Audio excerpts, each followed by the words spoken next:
Welcome to my YouTube channel 7 star health care. आज हम इस वीडियो में बात करेंगे मेफ्टल स्पास टैबलेट के बारे में। इस वीडियो में हम जानेंगे मेफ्टल स्पास टैबलेट के composition, mechanism of action, use और इसके साइड इफ़ेक्ट के बारे में।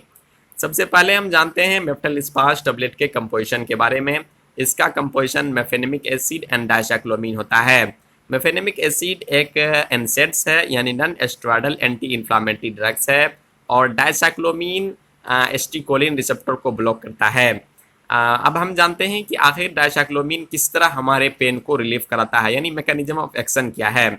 इसका मैकेनिज्म ऑफ एक्शन ये है कि डायसाइक्लोमीन एस्टिकोलिन रिसेप्टर को ब्लॉक कर देता है।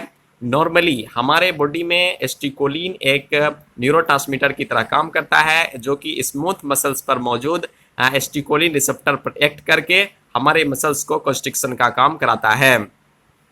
लेकिन अगर हम डायसाइक्लोमीन दे देते हैं पेशेंट को, तो उसकी वजह से वह न्यूरोट्रांसमीटर यानी कि एस्टिकोलिन के रिसेप्टर को ब्लॉक कर देता है, जिसकी वजह से मसल्स रिलैक्स हो जाता है और पेशेंट को दर्द में आराम मिलता है। जैसे फॉर एग्जाम्पल मिसाल के तौर पर अगर हम समझें तो किसी को किडनी स्टोन हुआ है, उसके वजह से उसके यूरेटर में किडनी स्टोन आने की वजह से यूरेटर का स्मूथ मसल्स कॉन्स्ट्रिक्ट कर रहा है, तो उसको हम अगर डायसाइक्लोमीन दे देते हैं तो वह न्यूरोट्रांसमीटर एस्टिकोलिन को एस्टिकोलिन रिसेप्टर को ब्लॉक कर देगा, जिसके वजह से उसका एस्टिकोलिन का एक्शन उस पर नहीं हो पाएगा और मसल्स रिलैक्स हो जाएगा और पेशेंट को दर्द में आराम मिलेगा।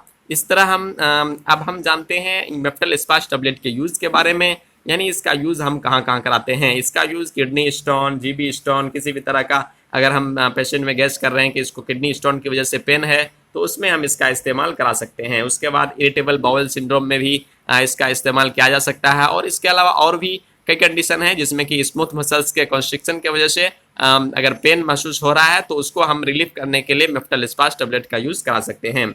अब हम जानते हैं इसके साइड इफ़ेक्ट के बारे में, यानी इसका साइड इफ़ेक्ट क्या है, अगर हम इसका इस्तेमाल करते हैं तो इससे हमें क्या नुकसान देखने को मिलता है।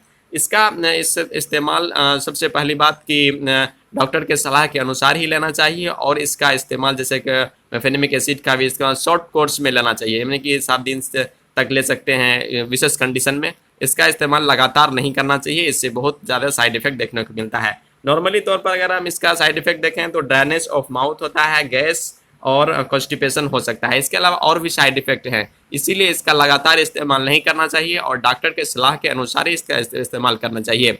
अब हम जानते हैं इसके प्राइस के बारे में। इसका प्राइस कुछ ज़्यादा नहीं है, 46 रुपया इसका प्राइस है, जो कि 10 टैबलेट का दाम 46 रुपया है। और ये था कॉमन मेफ्टल स्पास टैबलेट के बारे में। मिलते हैं अगले वीडियो के साथ। Thank you for watching.